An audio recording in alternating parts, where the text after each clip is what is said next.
Imagine fighting in an intergalactic war that has spanned generations. The battle never ends. Bloodshed and heartbreak are around every corner. All of your friends are dead. You don't even know your home anymore. It's been turned to ash and rubble. There is nothing left. Now, on top of all of that, imagine that you were born after all of this had gone down, and you're the newest kid on the block with the weight of the world on your shoulders. That's kind of what happened to Shredhead in my mind. In issue 16 of Transformers, we follow Cliffjumper on Cybertron as he wades his way through what used to be his home. Nothing remains but dust and echoes.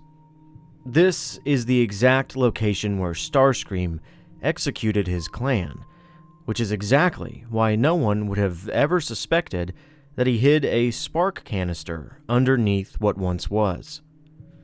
Even here, out of the ruins comes life, albeit in a different form. Cliffjumper has lost so much. He has been through so much, and yet this canister, this thing, brings him hope.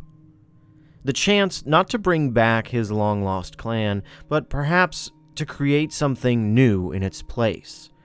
One final straw of hope. Something that all the Autobots on Cybertron need, even the cold-hearted Elita.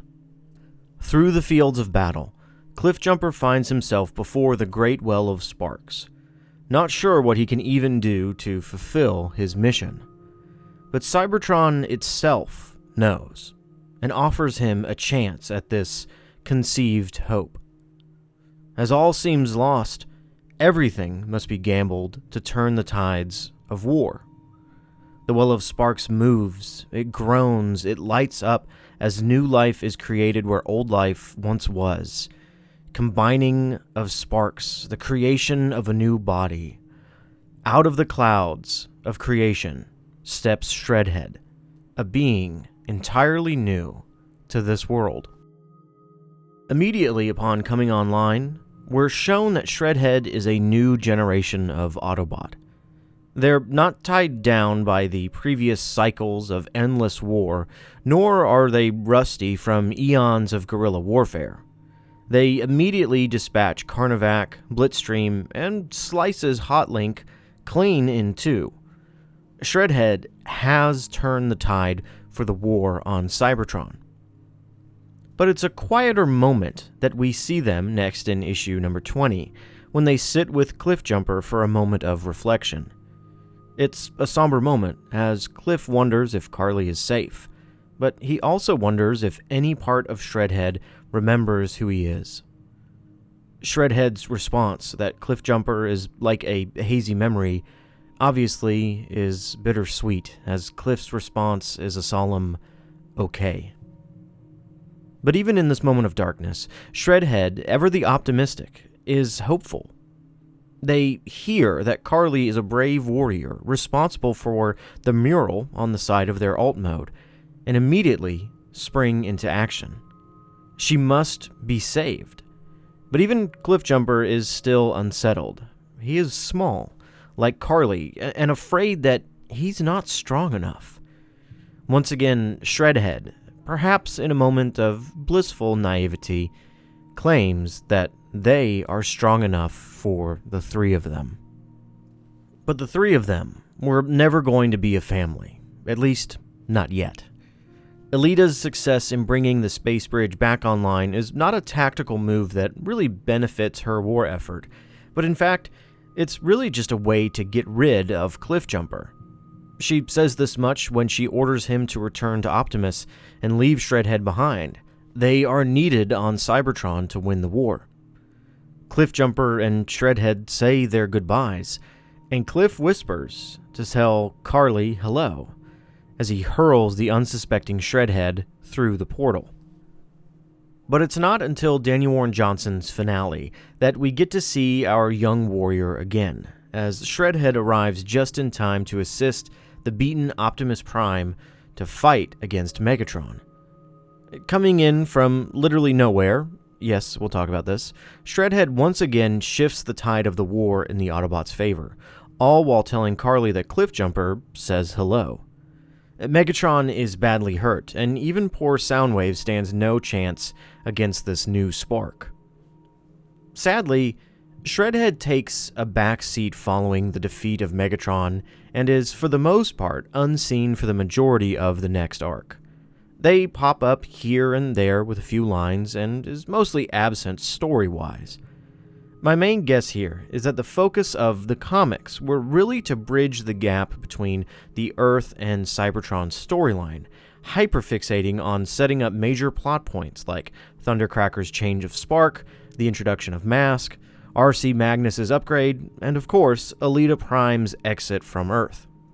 Unfortunately, due to this, Shredhead falls by the wayside, with many other characters as being underutilized, but I feel as if it hurts them the most given we know the least about them. We miss out on them fully meeting Carly and telling her that Cliffjumper lives, and even the potential shock that would occur when Carly realizes that Shredhead transforms into her long-lost van, one of the last pieces of her life that she lost. I'm not here to say that Kirkman fumbled the bag with Shredhead, or even purposefully underdeveloped them, but simply to point out that Shredhead drew one of the shortest sticks in an ever-expanding world that needed to speed up when perhaps we, the audience, wanted it to pump on the brakes. But before we jump down the rabbit hole of talking about Kirkman, I want to mention that Danny Warren Johnson also had an almost impossible task in really introducing us to who Shredhead could potentially be.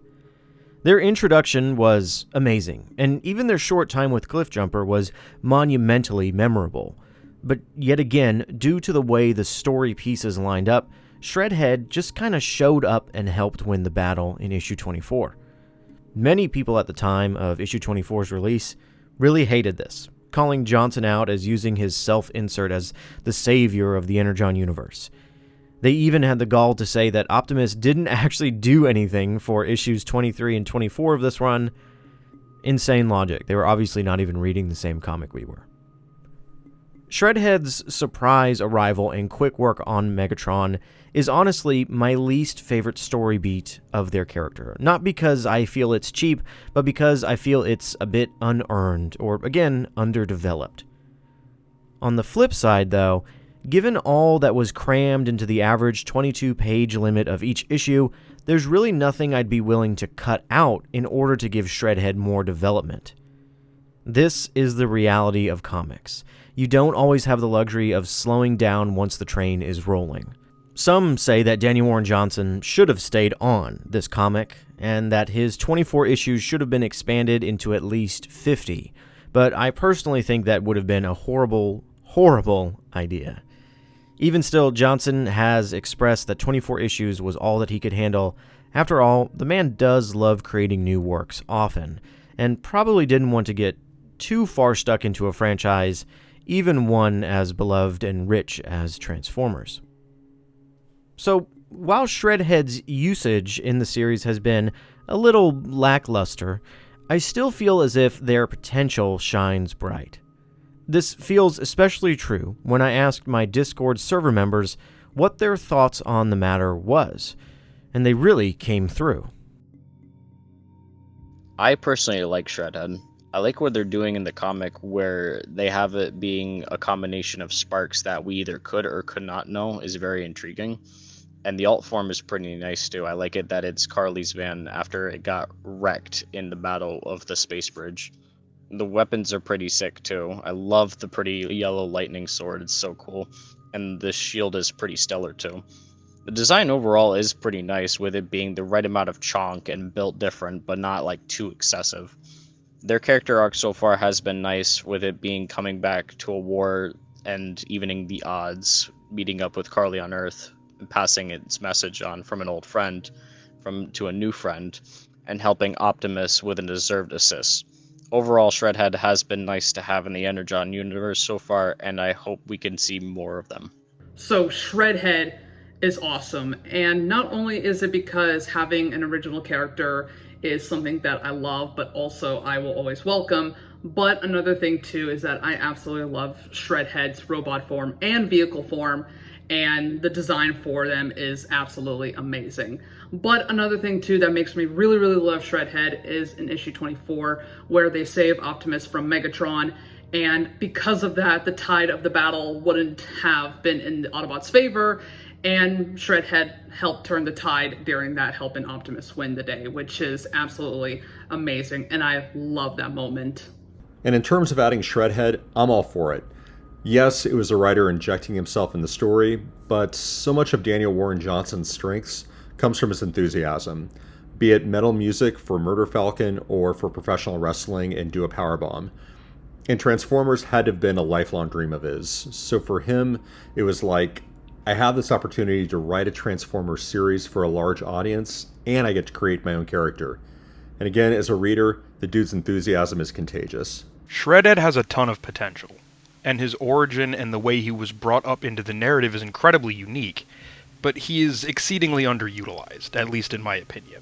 He is a literal and figurative bridge between both humanity and the Cybertronians, as well as a bridge between past trauma and present healing, especially for Cliff, given, how he came to be.